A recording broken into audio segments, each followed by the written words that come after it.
Lankan premier league এলপিএলে আবারও দুর্দান্ত bowling করলেন শরীফুল ইসলাম। 4 ওভারে 11টি ডট বল দিয়ে তুলে নিলেন 2টি উইকেট। যদিও তার দল ক্যান্ডি ফাল্কনস হেরেছে 6 উইকেটের ব্যবধানে। বরাবরের মতো এদিনও প্রথম ওভারে বোলিং আক্রমণে আসেন শরীফুল। তবে শুরুতেই শরীফুলের উপর চড়াও হয় লঙ্কান ব্যাটার নিরোশান ডিকোয়েলা। শরীফুলে করা প্রথম 4 বলে 3টি বাউন্ডারি হাঁকায়। তবে ওভারের শেষ বলে ডিকোয়েলাকে আউট করে উদযাপনে মেতে ওঠেন শরীফুল। আর পরের ওভারে আরও দুর্দান্ত বোলিং করেন শরীফুল।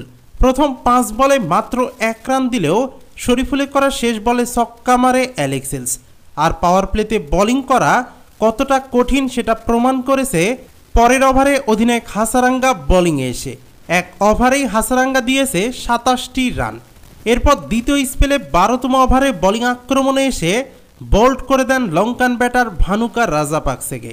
ওই ওভারে শরীফুল মাত্র 5 রান দেন।